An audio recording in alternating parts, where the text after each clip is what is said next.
Segundo video del capítulo de patología pulmonar.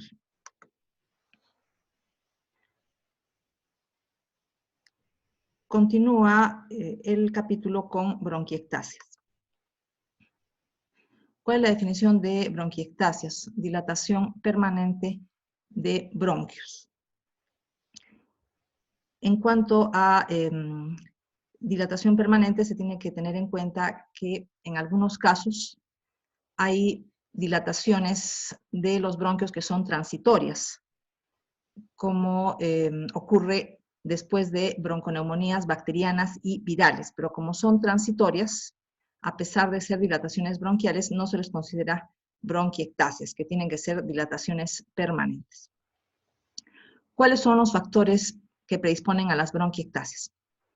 En general, infecciones necrotizantes crónicas, porque se produce una destrucción de tejidos blandos y tejidos cartilaginosos de los bronquios, lo que causa debilitamiento y posterior dilatación. Entre las causas que pueden predisponer a infecciones necrotizantes crónicas tenemos procesos congénitos o hereditarios, tales como la enfermedad del cilio inmóvil. En la enfermedad del cilio inmóvil tenemos diferentes defectos de las proteínas que forman parte de los cilios, lo que da lugar a deficiencias de tipo funcional en el movimiento ciliar y en la movilización de las secreciones mucosas. Las secreciones mucosas que no se pueden movilizar adecuadamente constituyen asiento de bacterias, que después van a dar infecciones necrotizantes crónicas. Otra causa es la fibrosis quística. Ya sabemos que en este caso el moco de las vías respiratorias es demasiado espeso, demasiado viscoso. No puede ser eliminado con facilidad y también resulta asiento de bacterias. Se trata de focos que son colonizados por bacterias que después van a dar lugar a infecciones necrotizantes crónicas de bronquios. En el caso de la obstrucción bronquial sucede lo mismo, puede ser por tumor, por secreciones mucosas, por cuerpo extraño, pero la obstrucción debe ser de larga evolución para que pueda dar lugar a bronquiectasias. En cuanto a la forma, tenemos que pueden ser cilíndricas, saculares, fusiformes.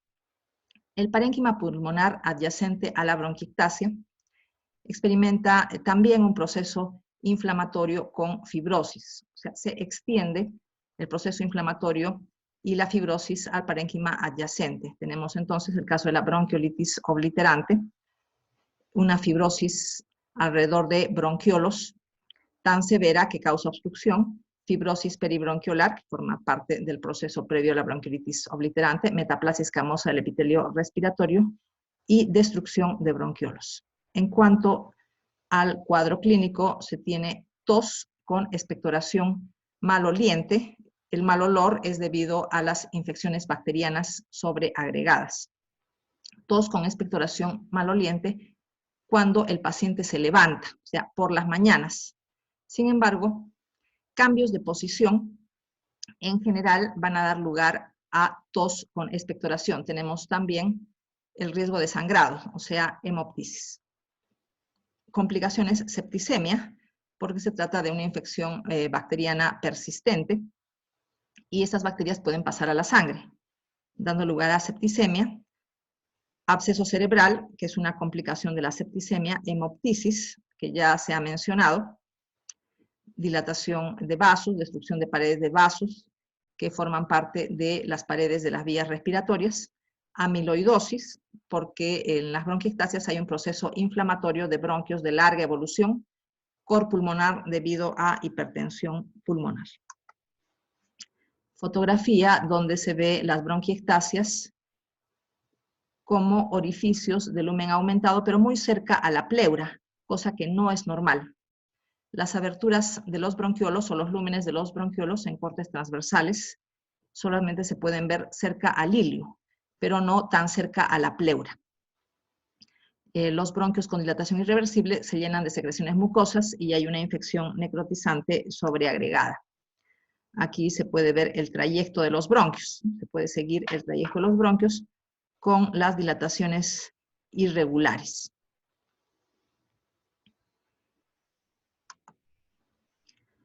Microscópicamente se tiene que ver una infección necrotizante, entonces se ve inflamación con exudado inflamatorio de tipo neutrofílico, destrucción de la pared bronquial, como ya se ha explicado. Pasamos al tema de neumopatías restrictivas. En cuanto al cuadro clínico, tenemos disnea, taquipnea, crepitantes teleinspiratorios, ¿no? Crepitantes al final de la expiración y al final de la inspiración, y cianosis en etapas terminales debido a la hipoxemia. Y también hay hipercapnia en etapas terminales.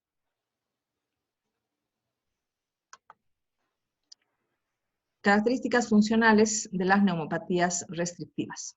Hay una disminución de la capacidad de difusión de gases, porque se engruesa el septo alveolar debido a fibrosis.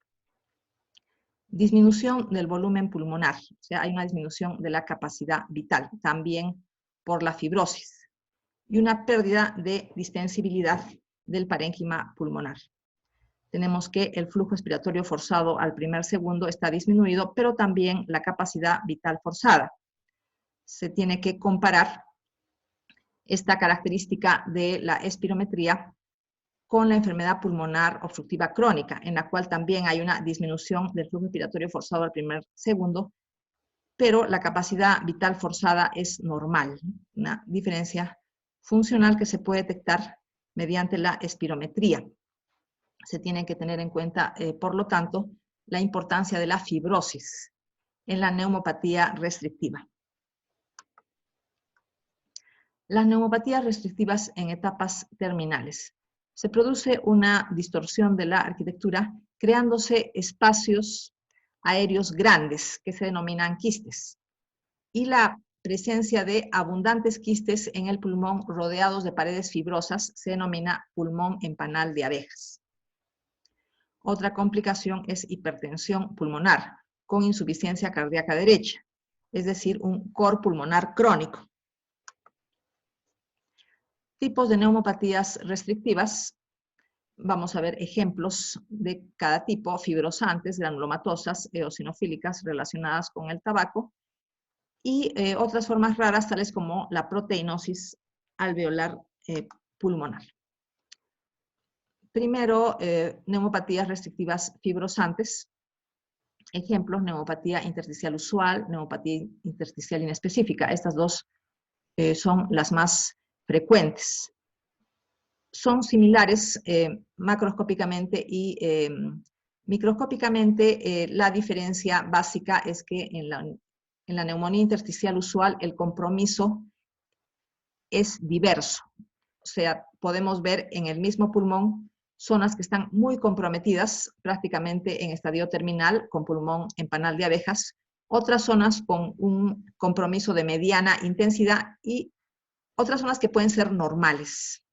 O sea, la gravedad del compromiso es variable en el parénquima pulmonar. En cambio, en la neumonía intersticial inespecífica, el compromiso es más uniforme en todo el parénquima pulmonar. O sea, no se va a ver zonas normales intercaladas con zonas de compromiso medio o zonas de pulmón en panal de abejas, sino un estado de evolución similar a lo largo del parénquima pulmonar. Otras causas: neumonía organizada criptogenética, etc. Esquema de la posible patogenia de la fibrosis pulmonar idiopática. Tenemos factores ambientales. Por ejemplo, exposición a toxinas ocupacionales, irritantes, tabaquismo, infecciones virales, y un factor genético. Tenemos mutaciones de las subunidades de la telomerasa. Estas mutaciones se considera que aceleran la senescencia celular a nivel del epitelio del alveolo. Mutaciones de la sustancia surfactante, o sea, de genes que codifican proteínas que forman parte de la sustancia surfactante, lo cual da lugar a un mal plegamiento de estas proteínas.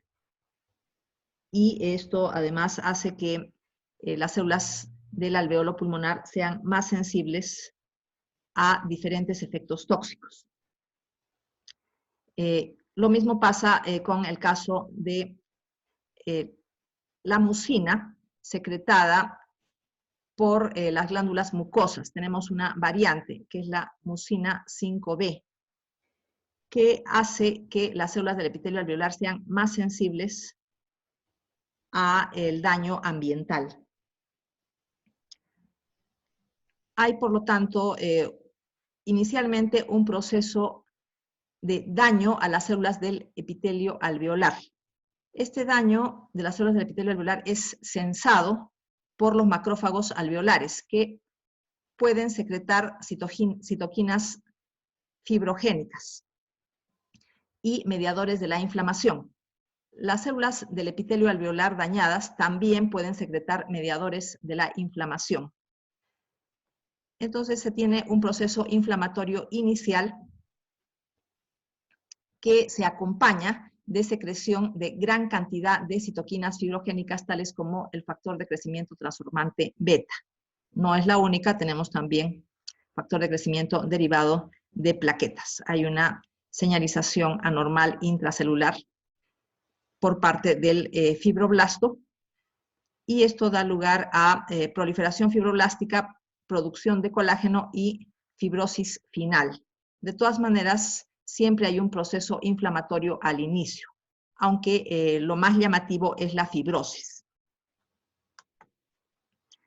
Fotografías para demostrar la fibrosis del septo alveolar. Hay un engrosamiento del septo alveolar por la fibrosis. Entonces, un engrosamiento del septo alveolar, evidentemente, lo que va a dar es una alteración en el intercambio de gases, en la oxigenación de la sangre y en la salida del CO2, engrosamiento del septo alveolar.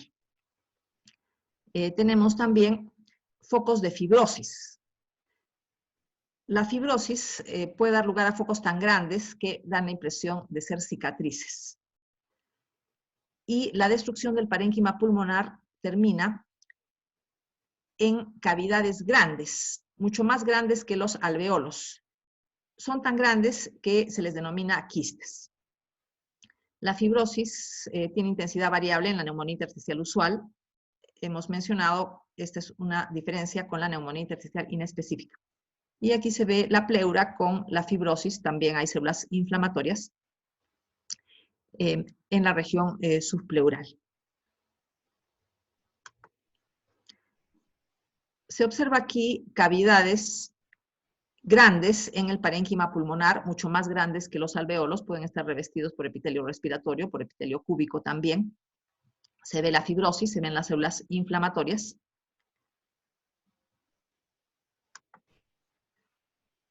Acá se ve lo mismo, engrosamiento de septos alveolares. Ya se ha explicado las consecuencias funcionales de este engrosamiento de los septos alveolares.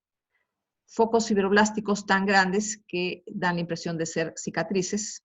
Hiperplasia del músculo liso peribronquiolar.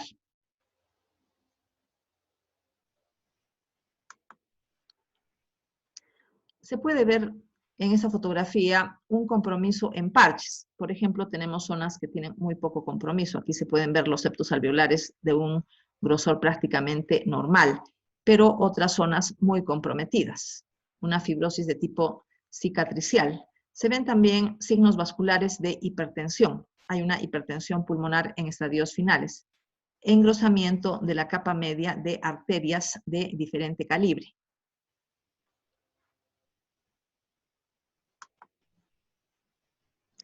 Proliferación de fibroblastos, depósito de colágeno en septos alveolares, hiperplasia del músculo liso peribronquiolar. Ya se han mencionado estas características de la fibrosis pulmonar.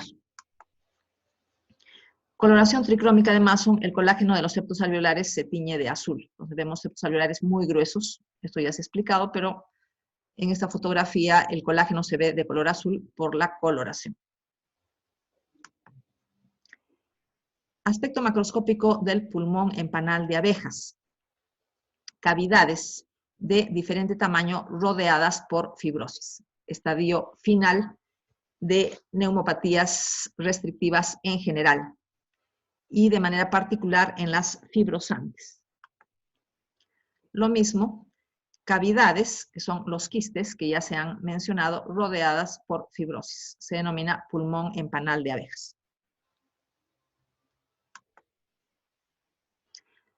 En cuanto a la patogénesis del pulmón en panal de abejas, se mencionó el proceso inflamatorio debido al factor dañino, factores ambientales, en una persona genéticamente susceptible. Ya se mencionó las alteraciones genéticas en genes que codifican subunidades de la telomerasa, de la mucina 5B, etc. Tenemos entonces un proceso inflamatorio inicial en las vías aéreas distales. El proceso inflamatorio inicial se transforma en proceso fibrosante. Se ha mencionado la secreción de citoquinas fibrogénicas por parte de las células inflamatorias. Se produce una amputación de la vía respiratoria distal por la fibrosis y una dilatación de los espacios aéreos que quedan. Crecimiento del epitelio bronquiolar a nivel de las vías aéreas distales. En la parte final tenemos colapso de la vía respiratoria y solamente cavidades, o sea, quistes rodeadas por fibrosis y un epitelio de tipo bronquiolar que reviste estas cavidades. Neumonía organizada criptogenética. Es un estadio final de algunas alteraciones pulmonares, tales como infecciones de diverso tipo, inhalación de tóxicos, efecto de drogas, colagenopatías, enfermedad injerto versus huésped, tiene buen pronóstico. Se le considera una entidad definida debido a que tiene un hallazgo morfológico característico, que es la presencia de cuerpos de Masson en bronquiolos y alveolos. Este hallazgo morfológico es necesario y forma parte de la definición. ¿Por qué se denomina neumonía organizada? Porque se asume que el exudado inflamatorio de los alveolos se fibrosa y da lugar a pequeñas masas de tejido conjuntivo en alveolos y bronquiolos. Son conglomerados de fibroblastos y tejido conjuntivo laxo. Las paredes alveolares son relativamente normales. No hay el engrosamiento de la fibrosis, pero a la larga podría haber fibrosis y una neumopatía restrictiva correspondiente. Tenemos acá también estas masas polipoides fibroblásticas o de tejido conjuntivo en vías respiratorias distales tipo bronquiolos y alveolos. Bueno, estructura polipoide en bronquiolo, entonces una vía aérea pequeña que está rellena por esta masa de tejido conjuntivo laxo. Hay también células inflamatorias porque tenemos una serie de enfermedades que dan inflamación en el pulmón como causa.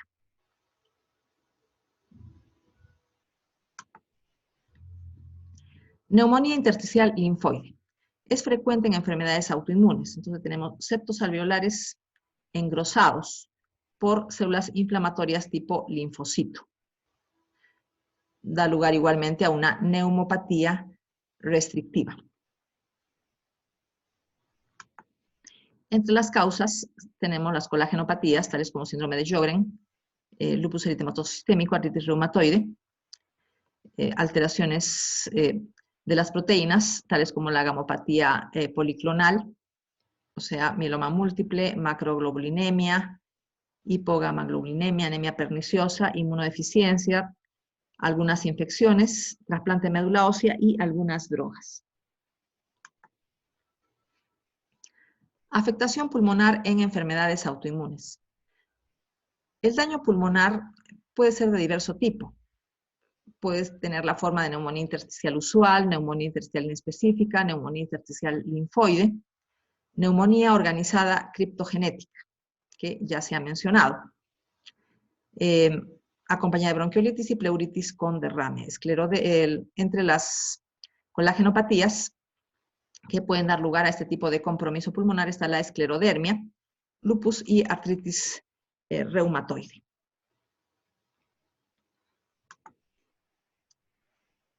Pasamos al tema de neumoconiosis.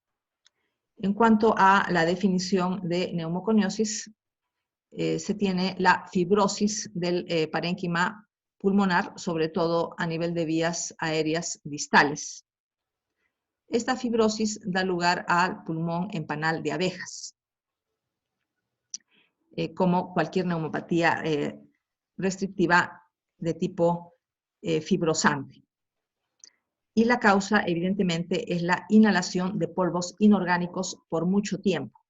Generalmente la inhalación tiene causas ocupacionales, pero se tiene que hacer hincapié en que la exposición requiere de varios años para poder dar lugar a una fibrosis pulmonar significativa que tenga un correlato clínico lo suficientemente grave y pulmón en panal de abejas. Las partículas más grandes son las menos peligrosas, porque mientras más grande sea una partícula, para empezar, simplemente no ingresa al aparato respiratorio. Si es muy grande, por su peso se va a depositar en el suelo. Si no es tan pesada, puede ingresar a la vía aérea, pero se queda atrapada en las vibrisas de las fosas nasales o en las vías respiratorias mayores, en el moco de las vías respiratorias mayores, y después ese moco es movilizado por el aparato mucociliar y puede ser expectorado o deglutido. Sin embargo, tenemos las partículas de 1 a 5 micras, que tienen importancia en neumoconiosis, porque pueden llegar a vías respiratorias inferiores y alveolos. Se tiene que tener en cuenta también la solubilidad y la citotoxicidad de partículas. Mientras sean más pequeñas, tienen mayor solubilidad. Se pueden solubilizar en los líquidos del tejido conjuntivo del intersticio pulmonar, dando lugar a lesión aguda, y pueden pasar a la sangre. En la sangre pueden distribuirse por diversas zonas del organismo y dar efectos sistémicos. El problema relacionado con neumoconiosis es la capacidad de producir fibrosis. Entonces, ¿cuáles son las partículas más peligrosas en cuanto a neumoconiosis? Las que llegan a las vías respiratorias inferiores, pero tienen una baja solubilidad. Entonces, estas no se solubilizan, sino que permanecen en el parénquima pulmonar, en alveolos y en el intersticio, dando lugar a fibrosis. Tenemos acá un esquema sobre la patogénesis de las neumoconiosis. Se ilustra que las partículas muy grandes no son muy peligrosas, porque no llegan a vías respiratorias distales tipo bronquiolos y alveolos. Tenemos también el caso de partículas sumamente pequeñas, que son las partículas de menos de 0.1 micras, que se comportan como un gas, son demasiado pequeñas. Entonces son como un gas, no son fagocitadas y son exhaladas, se mantienen en suspensión, en fase gaseosa. Tenemos entonces las partículas menores a 5 micras, que son las que llegan al árbol respiratorio distal, incluyendo los macrófagos, incluyendo los alveolos, y ahí pueden ser fagocitadas por los macrófagos. Vamos a ver después que los macrófagos, después de realizar la fagocitosis, pueden activarse y secretar mediadores de la inflamación y citoquinas fibrogénicas.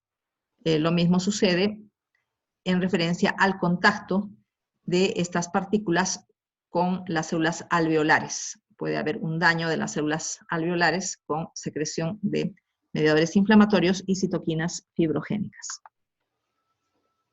Neumoconiosis de los trabajadores de minas de carbón. Se tiene que recordar que la palabra conis significa polvo, polvo. Entonces, por eso neumoconiosis es un proceso fibrosante, pero que se asocia a la inhalación de polvos inorgánicos. neumoconiosis de trabajadores de minas de carbón. En la mayor parte de casos, las lesiones no causan disfunción pulmonar. Tal es el caso de la antracosis simple, antracosis y fibrosis con presencia de nódulos de carbón. Sin embargo, se tiene la fibrosis masiva progresiva. Y en estos casos sí hay una neumopatía restrictiva con un correlato clínico que es importante y puede terminar en pulmón en panal de abejas. El síndrome de Kaplan significa la coexistencia de artritis reumatoide con una neumoconiosis, cualquier tipo de neumoconiosis. Se puede ver hallazgos en el pulmón tanto de la neumoconiosis como de los nódulos reumatoides, que son una de las formas de lesión de la artritis reumatoide en el pulmón. Los nódulos reumatoides consisten en zonas de tejido conjuntivo necróticas que están rodeados por inflamación y fibrosis.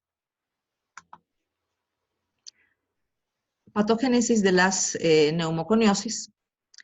Se empieza con la neumoconiosis de los trabajadores de carbón, que se ha mencionado que rara vez causa una neumopatía restrictiva con pulmón en panal de abejas, salvo en el caso de la fibrosis masiva progresiva. Pero si recordamos el enfisema centroacinar, que sucede en estos casos, pero el enfisema centroacinar no es una neumopatía restrictiva, sino más bien una neumopatía obstructiva. Vamos a regresar al esquema cuando se mencionen conceptos de silicosis y de asbestosis. Nódulo de carbón, antracosis y fibrosis. Sin embargo, el correlato clínico es escaso. Prácticamente no hay sintomatología, la función respiratoria se mantiene. Silicosis. Inhalación de polvos de sílice, pero fundamentalmente la forma cristalina del dióxido de silicio. La forma cristalina correspondiente a partículas de cuarzo es la más dañina para el pulmón, pero también tenemos otras formas. Tenemos las formas amorfas del dióxido de silicio, que son menos dañinas para el pulmón. En cambio, las formas cristalinas de dióxido de silicio son las que causan mayor fibrosis. En cuanto a la patogénesis de la fibrosis, se tiene la fagocitosis de las fibras o las partículas de cuarzo por los macrófagos alveolares, activación de estos, secreción de citoquinas fibrogénicas y de mediadores de la inflamación. Regresamos al esquema de la patogénesis. Se tiene entonces la fagocitosis de las partículas de dióxido de silicio por parte de los macrófagos alveolares. Por el tamaño de la partícula llegan hasta las vías respiratorias distales. Hay una secreción de citoquinas inflamatorias y citoquinas fibrogénicas, y el estadio final es la presencia del nódulo silicótico, que es una zona central de fibrosis densa rodeada por células inflamatorias, y el proceso fibrosante se extiende desde el nódulo al resto del parénquima pulmonar. Se debe mencionar también la activación del inflamasoma para la secreción de mediadores de la inflamación. En cuanto a la morfología, se tiene los nódulos silicóticos. Ya se mencionó el síndrome de Kaplan, coexistencia de silicosis con artritis reumatoide, en este caso, pero puede acompañar artritis reumatoide a otras formas de neumoconiosis. Silicosis aguda. La silicosis aguda da lugar a una lesión diferente. No es una lesión fibrosante, es una lesión tipo proteinosis alveolar pulmonar secundaria. No se va a tratar a propósito de estas neumopatías fibrosantes. En el caso de neumoconiosis de mineros de hematita, hay una inhalación de polvos de cuarzo con partículas de hierro, y la fibrosis es de menor magnitud que en el caso de inhalación de solo partículas de cuarzo. Silicosis, se puede observar aquí el engrosamiento de la pleura, y se puede ver la retracción lóbulo superior, fibrosis, y tenemos aquí una masa de color oscuro que tiene fibrosis también. Microscópicamente, el nódulo silicótico, zona de colágeno distribuido en patrón arremolinado. Se ve como remolinos de colágeno rodeados por tejido conjuntivo más laxo y células inflamatorias, y la fibrosis se extiende al parénquima pulmonar adyacente a la zona fibrótica. Lo mismo, zona de colágeno central de aspecto arremolinado, hay una distribución arremolinada del colágeno rodeado por una zona de tejido conectivo más laxo, hay una reacción inflamatoria también, y la extensión de la fibrosis al parénquima pulmonar adyacente. Cristales de sílice en el parénquima pulmonar, observación con microscopio de luz polarizada. Se pueden ver aquí las partículas de cuarzo, ¿no?, como zonas claras, aspecto con microscopio de luz polarizada. Asbestosis. En el caso de la asbestosis, se inhalan partículas de silicatos hidratados cristalinos, pero tienen la forma de fibra, o sea, son estructuras alargadas.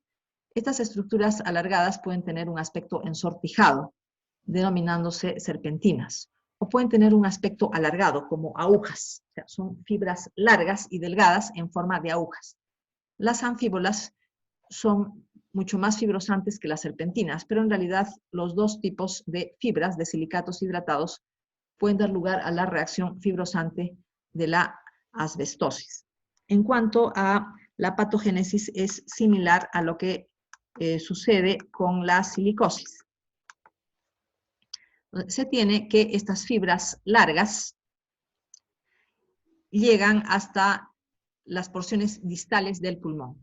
Bronquiolos y alvéolos son fagocitados. Pero cada macrófago no puede fagocitar una fibra completa, porque son muy largas, tienen forma de aguja y son muy largas, entonces puede fagocitarla de manera parcial. Pero esta fibra de asbesto resulta tóxica para el macrófago, inicialmente lo activa con la secreción de mediadores de la inflamación y citoquinas fibrogénicas. Posteriormente, el macrófago puede morir y la fibra nuevamente es fagocitada por otros macrófagos.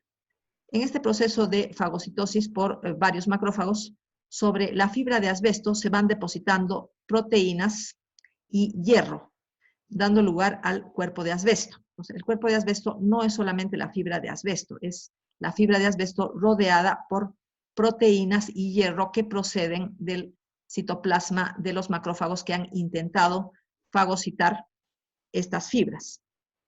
Al final vamos a tener una neumopatía fibrosante, fibrosis intersticial con pulmón en panal de abejas, pero en la silicosis puede suceder lo mismo.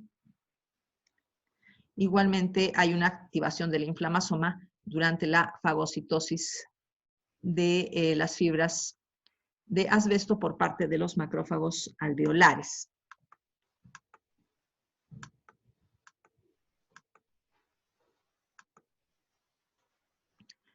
En cuanto a la morfología del daño pulmonar, tenemos el daño pleural.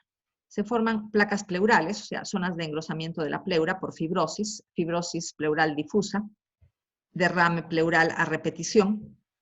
En el caso del pulmón, fibrosis intersticial difusa pulmonar y panalización. Ya se ha mencionado el estadio final de estas neumopatías, denominado pulmón en panal de abejas. Se ha mencionado también el engrosamiento de los septos alveolares, de la fibrosis intersticial, lo cual dificulta el intercambio de gases. En cuanto a la capacidad de producir tumores, tenemos que puede producir mesotelioma pleural, mesotelioma peritoneal y cáncer de pulmón. En el caso del cáncer de pulmón, se tiene que, cuando coexiste el tabaquismo, el riesgo de cáncer es sumamente grande. Cuerpo de asbesto. Se ha mencionado que el cuerpo de asbesto no solamente es la fibra, tiene un aspecto arrosariado, un color oscuro y tiene un extremo que es redondeado. Está cubierto por proteínas, hierro y calcio, pero estos minerales proceden del citoplasma de los macrófagos. Acá igualmente fibras de asbesto, el aspecto arrozariado y la coloración marrón. Coloración azul prusia para la demostración de hierro. Ya sabemos que las fibras de asbesto están cubiertas por hierro y proteínas y se debe diferenciar de los cuerpos ferruginosos. Los cuerpos ferruginosos se refieren a partículas de diferentes minerales que están recubiertas por hierro y proteínas también. Cuerpos de asbesto se refiere a solo fibras de asbesto, pero cuerpos ferruginosos se refiere en general a cualquier partícula inorgánica cubierta por hierro y proteínas. Pleura, superficie diafragmática con placas fibrocalcificadas. Ya se ha mencionado el daño a la pleura, la fibrosis de la pleura producida por la exposición a asbestos. La fibrosis de la pleura puede ser focal, formando placas, o puede ser difusa y hay derrames pleurales a repetición. Se puede ver acá la pleura muy engrosada por la fibrosis. El colágeno se ve de color rosado en la coloración hematoxilina y eosina. Acá tenemos parénquima pulmonar. Beriliosis. Inhalación de polvo o vapores de berilio. Hay una forma aguda que da lugar a un daño alveolar difuso, tiene buen pronóstico, puede haber una recuperación ad integrum cuando cesa la inhalación. Y tenemos la forma crónica que da lugar a fibrosis intersticial y granulomas no caseificantes. Tenemos una causa de formación de granulomas en el pulmón. Vamos a ver después otras causas. Pero la beriliosis es una de ellas. Talcosis, inhalación de polvos de talco. El talco está constituido por partículas de silicatos amorfos y la exposición ocupacional puede observarse en trabajadores de la industria del caucho. Se puede inhalar contaminado con sílice o asbesto. Ya sabemos que en el caso del sílice tenemos silicatos de tipo cristalino y en el caso del asbesto fibras, ¿no?, de silicatos hidratados, cristales de sílice hidratados. En cuanto a el daño pulmonar por inhalación de talco, fibrosis intersticial, nódulos hialinos, nódulos fibróticos y granulomas a cuerpo extraño. Cristales de talco, se pueden ver las zonas blancas, observados con microscopio de luz polarizada, que permite ver los cristales en los tejidos. Se puede ver en usuarios de drogas intravenosas porque pueden comprar droga adulterada con talco. Simplemente se ve un polvo blanco y no se sabe cuál es la concentración de droga y la concentración de calcio. Neumoconiosis de los metales duros. Inhalación de polvos de carburo de tungsteno y cobalto. En cuanto a la morfología, neumonitis por hipersensibilidad, que se va a tratar en las siguientes diapositivas, y fibrosis de septos alveolares posterior. Es un proceso inflamatorio y después fibrosis. Neumopatías restrictivas granulomatosas. Hemos mencionado una de las causas de formación de granulomas en el pulmón, que es la inhalación de polvos de berilio, pero tenemos otras causas como sarcoidosis, neumonitis por hipersensibilidad. Se tiene que tener en cuenta que los granulomas se acompañan de fibrosis parenquimal, por eso la neumopatía es de tipo restrictivo. Tiene que haber siempre una fibrosis acompañante. Sarcoidosis. En cuanto a la etiología y patogénesis, se asume que se trata de una respuesta inmunológica exagerada que da lugar a una reacción de hipersensibilidad de tipo 4, porque un hallazgo fundamental es la formación de granulomas. Entonces, tenemos una reacción de hipersensibilidad tipo 4. El problema es que no se conoce frente a qué antígenos se produce esta respuesta inmunológica exagerada. De todas maneras, está probado que se trata de una reacción inmunológica, porque en el lavado bronquioalveolar y en el tejido pulmonar se encuentran grandes cantidades de linfocitos T, CD4, CD8 y citoquinas inflamatorias como interleuquina 2, interferón gamma y factor de necrosis tumoral. Hay una predisposición genética. Algunos alelos del MHC de la clase 1 predisponen, tales como el A1 y el B8. Los factores medioambientales son desconocidos.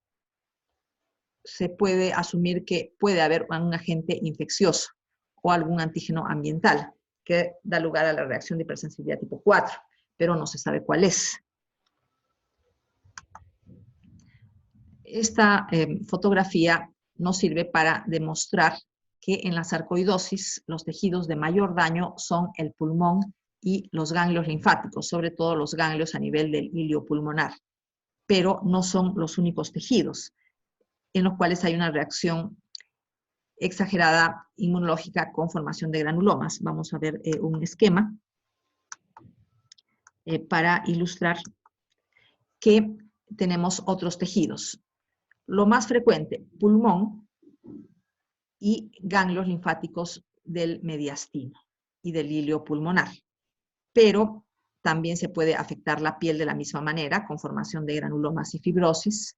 Tenemos la afectación de la uvea en la forma de iritis o iridociclitis y formación de granulomas hígado, vaso y médula ósea.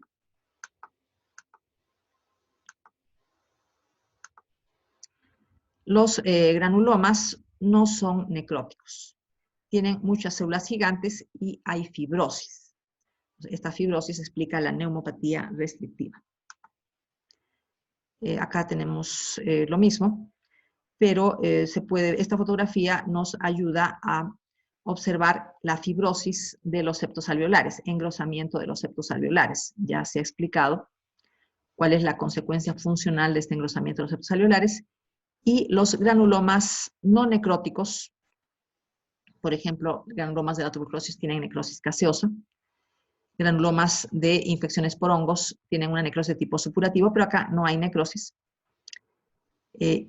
Los granulomas se describen como granulomas de tipo desnudo, o sea, son granulomas que no tienen la corona de linfocitos. La corona de linfocitos es típica de los granulomas que tienen causa infecciosa, como tuberculosis e infecciones por hongos. Las células gigantes pueden mostrar unas inclusiones en el caso de granulomas sarcoideos. Por ejemplo, inclusiones en forma de estrella, se llaman cuerpos asteroides. No son patognomónicos de la sarcoidosis, pero se pueden encontrar. Las células gigantes en la sarcoidosis pueden mostrar cuerpos de Schaumann, que son inclusiones laminares concéntricas de calcio y proteínas. Frecuentes en sarcoidosis, pero no son patognomónicos. Tenemos estas estructuras redondeadas que tienen calcio, ¿no?, dentro de las células multinucleadas. Se llaman cuerpos de Schaumann, como menciono. En la neumonitis por hipersensibilidad o alveolitis alérgica también se forman granulomas, pero hay otras particularidades. Se tiene una reacción de hipersensibilidad, o sea, hay una reacción de tipo inmunológico de todas maneras, que da lugar a proceso inflamatorio a nivel de las vías respiratorias distales, o sea, bronquiolos y alveolos. ¿Qué tipo de reacción de hipersensibilidad? Tipo 2, 3 y 4, como podemos recordar, debido a la formación de anticuerpos, debido a la formación de complejos inmunes. En estos dos casos hay una fijación de complemento. En el caso de la reacción de hipersensibilidad tipo 4, tenemos una reacción dañina para el tejido causada por linfocitos de tipo T y la formación de granulomas. Evidentemente, hay una fibrosis posterior en el caso de una neumonitis por hipersensibilidad de larga evolución. En cuanto a los tipos de antígenos, tenemos polvos orgánicos. Esa es la diferencia con la neumoconiosis. La neumoconiosis es una consecuencia de la inhalación de polvos inorgánicos, fibras de asbesto, sílice, carbón. Pero los antígenos orgánicos son, por ejemplo, las excretas de animales en granjas, por ejemplo, excretas de aves, proteínas que forman parte de las plumas de las aves. Tenemos polvos de origen vegetal, esporas de hongos, productos bacterianos, etc. En cuanto a la morfología, ya se ha mencionado que se trata de una reacción inflamatoria que puede tener granulomas, pero es básico considerar en qué parte del pulmón se ubica. Se ubica a nivel de vías respiratorias distales, bronquiolos y alveolos, por eso se llama alveolitis alérgica. En cuanto a la evolución, se mencionaba que los procesos de alveolitis alérgica a repetición pueden terminar en una fibrosis pulmonar. Por eso es una de las causas de neumopatía restrictiva. Esquema para ilustrar la presencia de antígenos deben inhalarse. Son antígenos tipo polvos orgánicos, por ejemplo, esporas de hongos, pero hemos mencionado toda una serie de antígenos. Tiene que haber primero un proceso de sensibilización, o sea, se tienen que formar los anticuerpos o se tienen que estimular las células inmunológicas de tipo T que reaccionen o que reconozcan algún antígeno de tipo orgánico. Entonces hay una primera fase que es la sensibilización, o sea, la inhalación inicial de estas partículas. Después tenemos que, cuando se han formado ya los anticuerpos o se tienen ya las células de tipo linfocito T que reconocen a estos antígenos, tiene que venir una segunda etapa de inhalación. En la segunda inhalación, con el huésped ya sensibilizado, se tiene la reacción inflamatoria. Tenemos la forma aguda, en la cual hay evidentemente una reacción antígeno-anticuerpo con fijación de complemento y una reacción inflamatoria en la cual hay un predominio de polimorfonucleares. Esta es la forma aguda. Neumonitis aguda por hipersensibilidad. Pero tenemos la forma crónica, la inhalación repetida. En este caso hay fagocitosis de antígenos por macrófagos alveolares. Estos macrófagos no pueden digerir las partículas orgánicas que han fagocitado, pero de todas maneras se activan. Secretan mediadores de la inflamación y citoquinas fibrogénicas. Tenemos que este proceso a repetición da lugar a un proceso inflamatorio continuo a nivel de vías aéreas distales y paredes alveolares. Pueden formarse granulomas en la forma crónica de neumonitis por hipersensibilidad y hay fibrosis posterior. Fotografía en la que se observa septos engrosados por la presencia de células inflamatorias y la fibrosis, un granuloma con células gigantes tipo cuerpo extraño, histiocitos que forman parte del granuloma. Hay septos alveolares que tienen estructura normal, pero no todos. Vemos acá este septo alveolar que sí tiene un engrosamiento fibrótico. Pulmón del llenador de silos. Un silo es una estructura en la que se almacena granos u otros materiales. Entonces, la persona que trabaja allí puede inhalar polvos orgánicos. Pero aparte, tenemos una complicación extra, que es la inhalación de dióxido de nitrógeno con la presencia de neumonitis química secundaria. Hay una fibrosis pulmonar intersticial en las personas que tienen una exposición constante a este tipo de químicos y a este tipo de gases y también a este tipo de polvos orgánicos.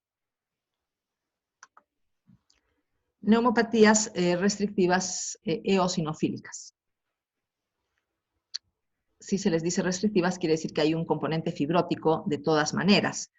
Lo que pasa es que el exudado inflamatorio es predominantemente eosinofílico, o sea, aparte de linfocitos y neutrófilos, tiene eosinófilos como una célula predominante.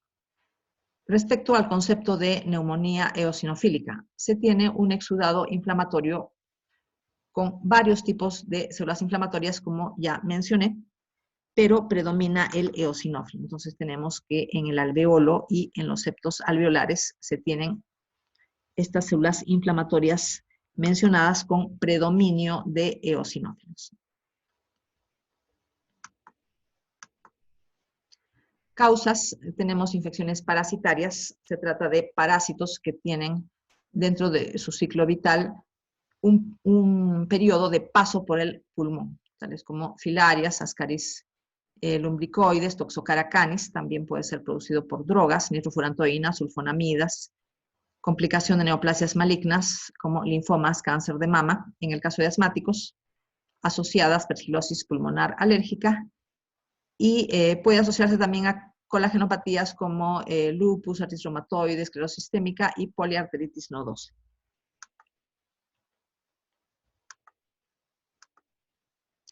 Microfilaria en el parénquima pulmonar, una causa de eosinofilia pulmonar, que ya se mencionó, presencia de parásitos en tejido pulmonar. Aquí se ve lo mismo, otra fotografía, se ve la filaria más grande, se ve el gusanito más grande.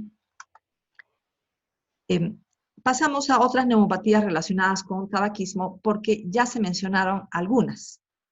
Se ha mencionado la bronquitis crónica y enfisema, pero ahora se va a mencionar otras. Por ejemplo, neumonía intersticial descamativa. Tiene buen pronóstico, aunque se acompañe de fibrosis intersticial leve, por esto se le estudia dentro del grupo de neumopatías restrictivas también, ¿no? La neumopatía intersticial descamativa, por su nombre, nos puede hacer pensar que se descaman las células del epitelio alveolar, pero en realidad no es así. En el alveolo se ve gran cantidad de células. Dentro del alveolo, gran cantidad de células, pero todas son macrófagos alveolares. Entonces, este nombre descamativo es erróneo, porque no hay una descamación de las células del epitelio alveolar, pero de todas maneras se asocia a tabaquismo. La fibrosis intersticial es leve, por lo tanto el compromiso también es leve.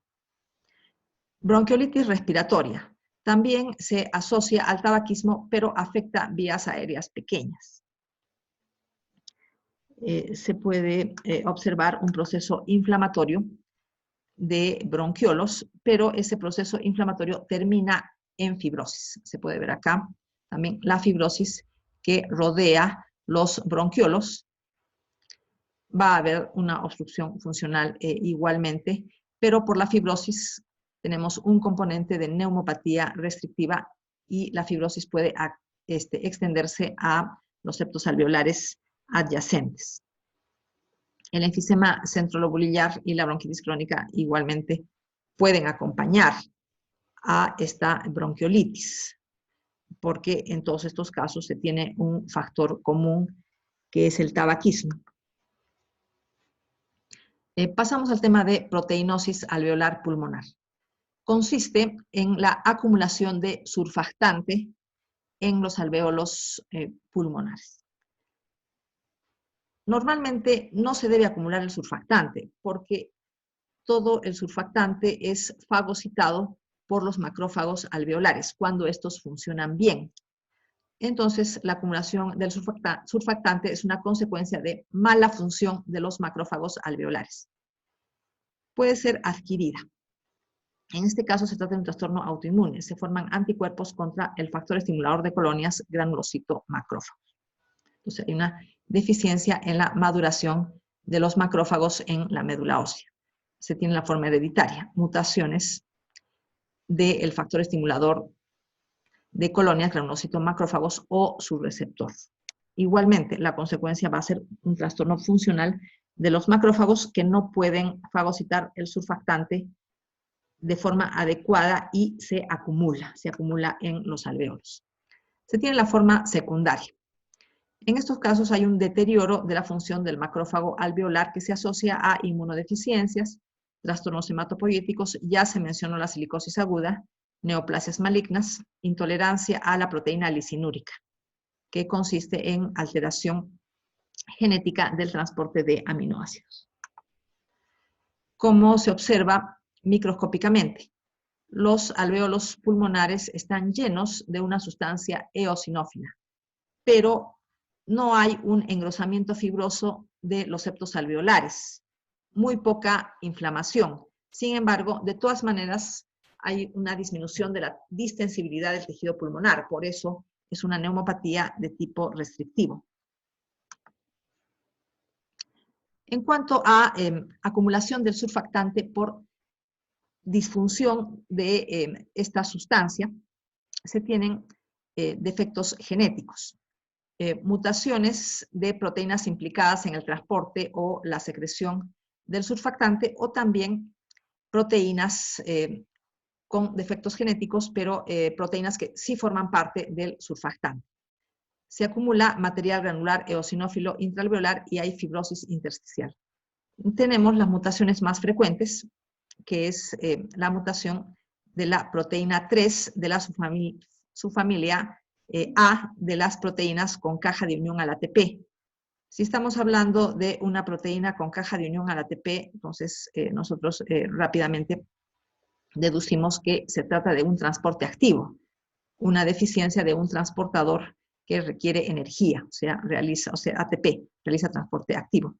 Pero tenemos también mutaciones genéticas de proteínas que forman parte del surfactante, como la proteína B y la proteína C, deficiencias genéticas de estas proteínas.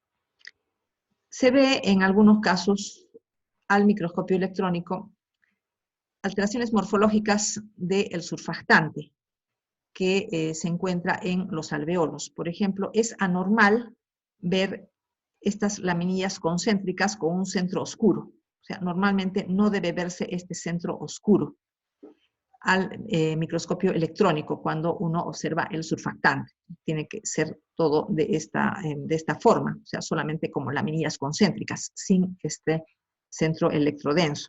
En este caso se trata de proteínosis alveolar pulmonar asociada a la mutación del gen ABC, A3, ¿no?, que ya mencionábamos, de este transportador que tiene una zona de unión al ATP en la molécula.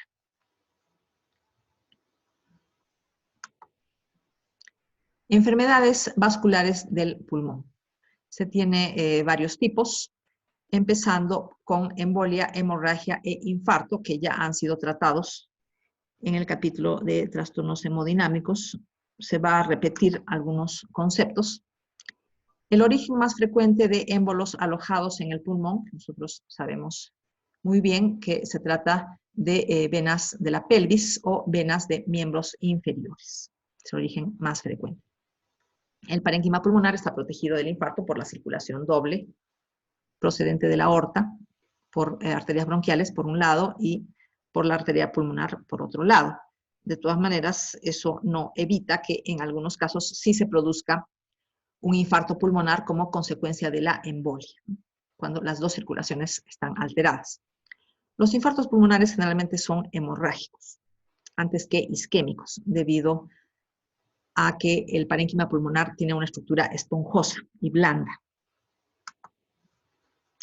Émbolo en silla de montar, ubicado en la bifurcación de la arteria pulmonar principal, procedente de vena femoral, da lugar a un cor pulmonar agudo, insuficiencia cardíaca aguda de corazón derecho, con shock obstructivo.